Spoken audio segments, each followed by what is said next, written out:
Hey everyone, Megan 2 is out in theaters, bringing back our favorite creepy murderous AI robot. This time with a serious tech upgrade and a whole new mission. If you remember the first film, Megan was originally created by Gemma to be a protective companion for her newly orphaned niece, Cady. That protection, of course, spiraled into a series of cold, calculated attacks against anyone Megan deemed a threat to Cady, no matter how minor, as she relentlessly carried out her mission that was hard coded into her system. While the original had a compelling emotional core and made for a solid tech horror film, the AI and technology in the movie left a lot to be desired. As much as I liked it, the tech gaffes nearly killed it for me. So when Megan 2.0 was announced, my biggest questions were, would this film avoid the same mistakes? And could they deliver a humanoid robot that feels real enough to pass the AI sniff test this time? So let's break down the story and the tech to see if Megan 2.0 is actually the upgrade we were promised. Megan 2.0 features a new humanoid robot named Amelia. Introduced during a live demo with this real shady government contractor, things go sideways, as you can imagine, and they go sideways fast when Amelia breaks free of her handler's control and then goes rogue. Determined to erase every trace of her existence and eliminate anyone connected to the original Megan program, since her code really was built from that source, Amelia starts crossing names off her list. Gemma learns that this new robot is coming not just for her, but her two colleagues and also for Cady. And that really forces her into this certain death and unstoppable murder bot coming for her position. And Gemma she has to make a hard decision. She makes a choice in a moment of desperation to fight fire with fire. She rebuilds Megan, remaking her smarter and stronger and a little bit taller and hopefully a lot more controllable.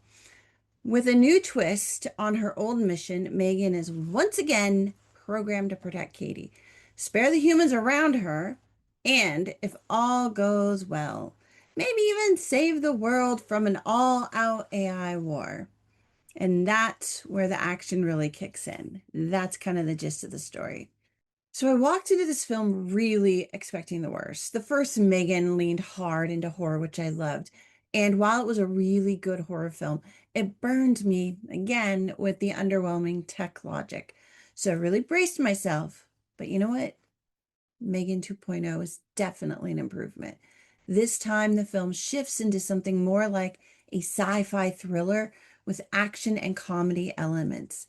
And you know what? It works. The horror tricks from the first movie, they just couldn't be recycled without feeling stale. So instead, the writers did something, I don't know, creative and new that you don't see a lot of in Hollywood. They really thought about what they were doing in their script. And as a result, we get this spy thriller pacing with a touch of espionage, some government cover up, and some high stakes action scenes that are pretty exciting. It also looks like the writers did their AI homework. They took the criticisms that they got seriously. And this time it makes sense. Megan and Amelia aren't just scary robots. They're complex systems built on plausible AI principles. Their capabilities, behaviors, and motives, they feel like the natural result of real world logic applied to a fictional framework. And that's exactly where a tech-driven story like this really needs to start. What's ironic is that Megan 2.0, along with its two Candy Crunch girl bots, actually outclasses Mission Impossible Dead Reckoning or Final Reckoning's AI villain, the Entity. I did not expect to walk out of this movie thinking that the killer robot dolls were smarter, more compelling, and more creative than the AI in Tom Cruise's last film. But here we are. That's the case. One of the best things that Megan 2.0 does is lean into the question of what AI actually is and what it could become.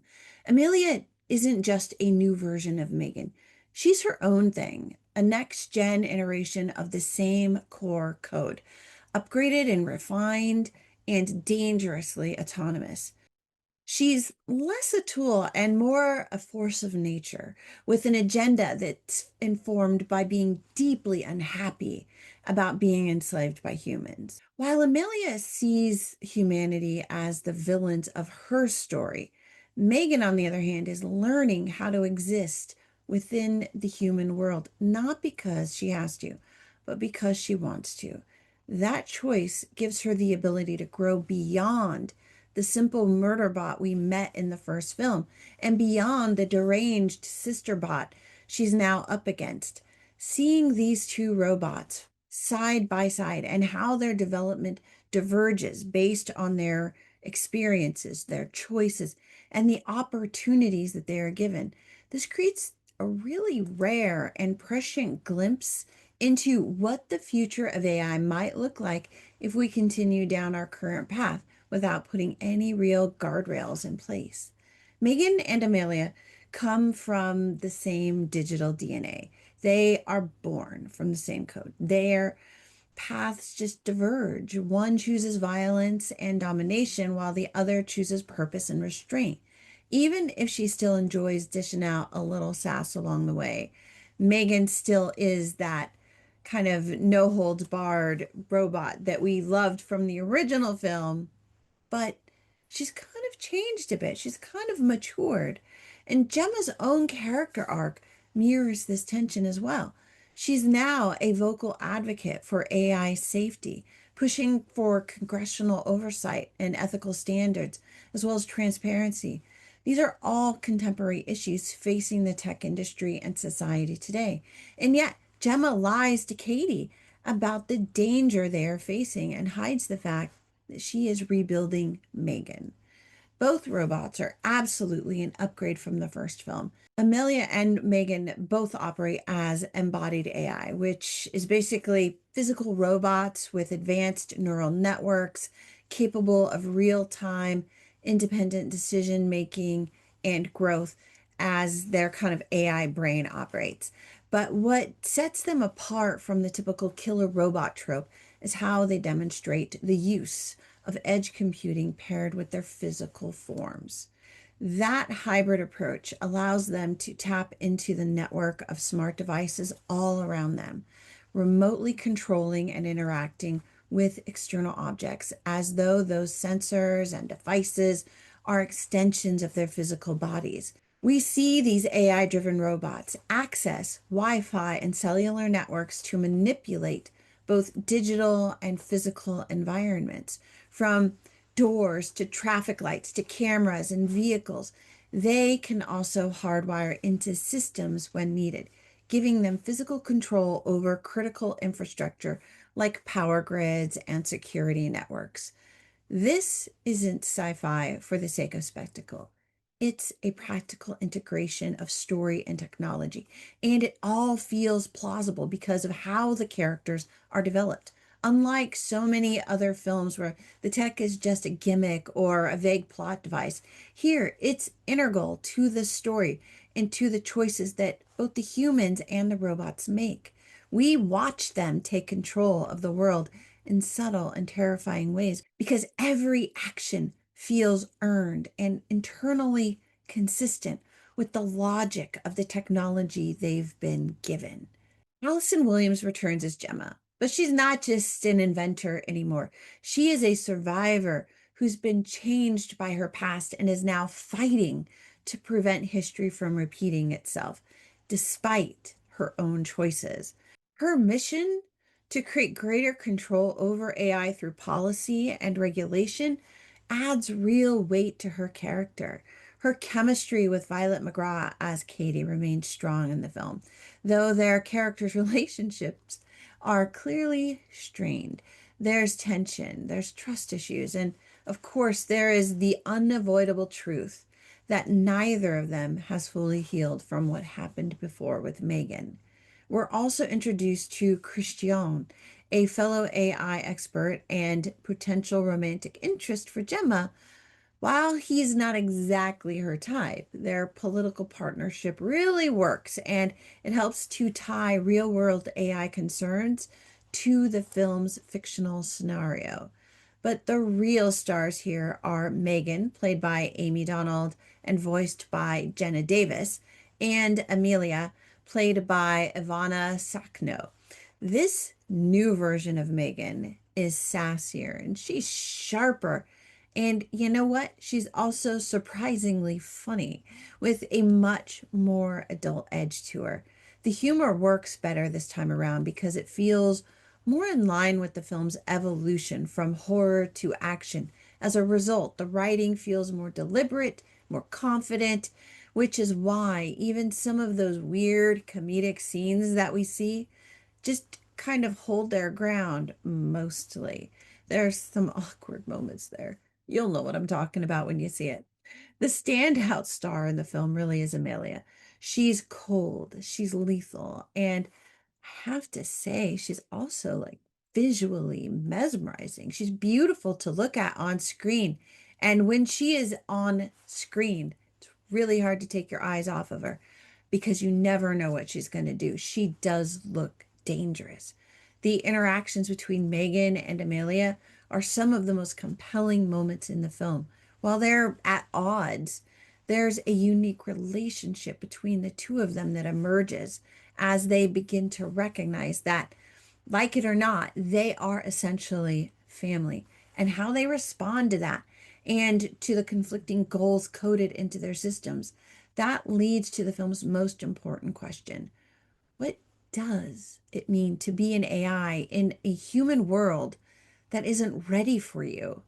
If Megan 2.0 proves anything, it's that female action heroes are certainly not dead. They just need to be written well with actions that align with their physical and natural abilities. And yeah, there are some really great action and fight scenes in this film. They're a bit over the top at times, but absolutely entertaining, especially when these two robots go full Terminator on each other. It's just fun. I already know there's going to be pushback on this, especially given how much female action heroes are dead discourse we've been seeing lately online. Personally, I think that criticism comes from one core problem. The writing hasn't been getting the female characters right. It just hasn't. But here's the thing, Megan and Amelia, they aren't women, they're machines. They're built, they're engineered, and they are designed for performance and they fight like robots. Their bodies, while female in presentation, they are not bound by human limits. They're made of synthetic muscle, carbon alloys, and high torque joints, and predictive motion processors that let them do things that no human body could possibly do. So when they hit hard, move fast, or throw each other through walls, it's exciting storytelling that works because it leans into both the physical and the narrative logic of the film. Their gender presentation is a narrative choice, not a limitation. And rather than detract from the story, it actually heightens the tension because when these robots face human characters who don't realize how dangerous they really are, that disconnect leads to some compelling conflicts and real consequences for characters. So, is Megan 2.0 worth the price of a ticket? Yeah, I gotta say it is, and a bag of popcorn too.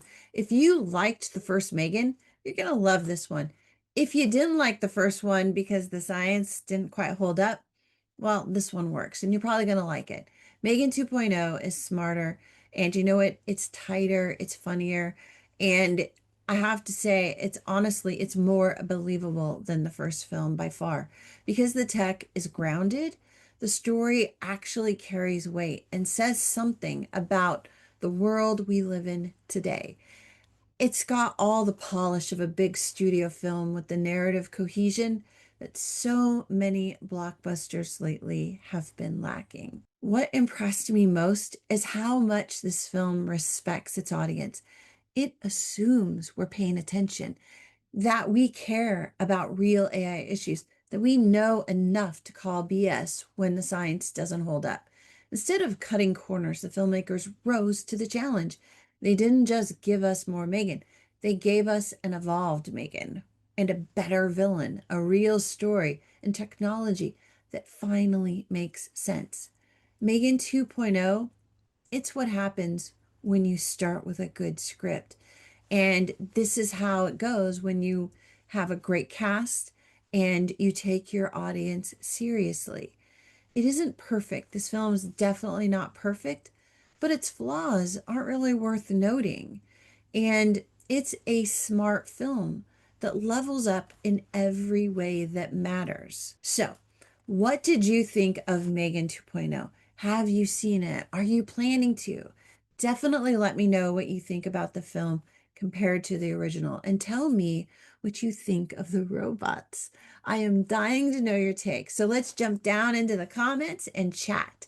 Thanks so much for being here, everyone. And please do give this review a thumbs up, subscribe, and share it with a friend who might like to see this film. While you're here, why not check out one of these reviews? I'll see y'all again soon. Until then, happy viewing. Bye, everybody.